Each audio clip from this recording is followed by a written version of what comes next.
Bonjour tout le monde, ici Aymeric Robin et bienvenue sur la chaîne Aymeric Robin Production. Être vidéaste de mariage, c'est être très organisé. Parce que si les mariés ont beaucoup de travail d'organisation en amont à réaliser pour avoir le résultat final, eh bien sachez que vous aussi, vous avez pas mal de travail à faire en amont du mariage pour éviter tous les petits imprévus que peut rencontrer un prestataire de mariage, que ce soit un photographe, un vidéaste, un traiteur, etc., etc. Mais pas de panique, on va voir ensemble dans cette vidéo les 7 étapes cruciales de processus de travail pour être au top du top. Et on commence tout de suite avec l'étape numéro 1, la prise de contact avec les clients potentiels. Ça peut se faire par le biais d'un site internet, des réseaux sociaux ou encore de recommandations de clients précédents pour lesquels vous avez déjà travaillé. C'est important de comprendre les besoins et les attentes du couple et de discuter des différents forfaits et des options disponibles qui collera au mieux avec les différents besoins de vos clients. L'étape numéro 2, c'est la préparation de l'équipement. Vous devez vous assurer que votre équipement est en bon état de fonctionnement et que vous avez tout ce dont vous avez besoin pour couvrir la totalité du mariage. Ça peut inclure des caméras, des microphones, des trépieds ou encore des lumières. L'étape numéro 3, ça va être la planification et la coordination. Parce que votre travail doit être coordonné, mais pas uniquement pour vous, mais aussi pour les autres prestataires que vous pouvez rencontrer sur le mariage. Vous devrez travailler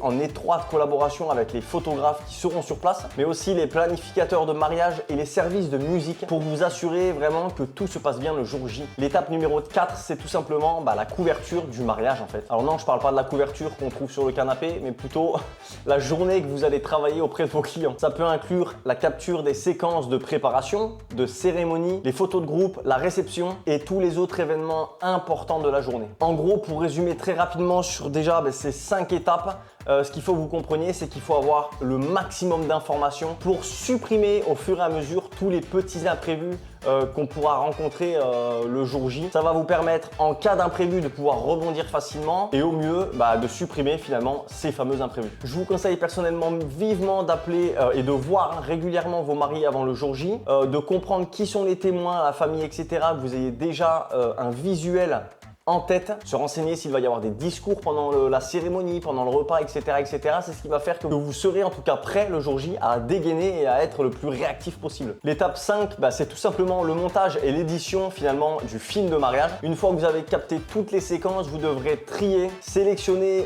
les bons rushs que vous voulez utiliser pour votre montage final et puis les éditer pour avoir une vidéo cohérente et professionnelle. L'étape 6, et on commence à toucher à sa fin, c'est tout simplement la livraison du projet final. Une fois que la vidéo est terminée, vous n'aurez plus qu'à la livrer au client dans un format facile d'utilisation pour qu'ils puissent visionner et partager avec leurs amis et la famille ce fameux film que vous leur avez créé. Ça peut inclure par exemple la création d'un DVD ou bien tout simplement le rendu d'un projet sur clé USB. Et enfin, pour finir, l'étape 7 et qui est vraiment très importante parce que ça ne s'arrête pas après avoir rendu le projet final, c'est tout simplement le suivi avec les clients. C'est vraiment important de rester en contact avec les clients, même après la livraison du projet, quelques jours, quelques semaines, il ne faut pas hésiter, même quelques mois, pour pouvoir être capable de répondre à leurs éventuelles questions ou préoccupations qu'ils pourraient se poser et pour s'assurer qu'ils soient tout simplement satisfaits de votre travail. Donc effectivement, je pense que vous l'avez compris dans cette vidéo, la clé du succès pour un vidéaste de mariage, c'est tout simplement l'organisation. Plus tu es organisé et forcément plus ça va être fluide, mais je pense que c'est comme dans tout et plus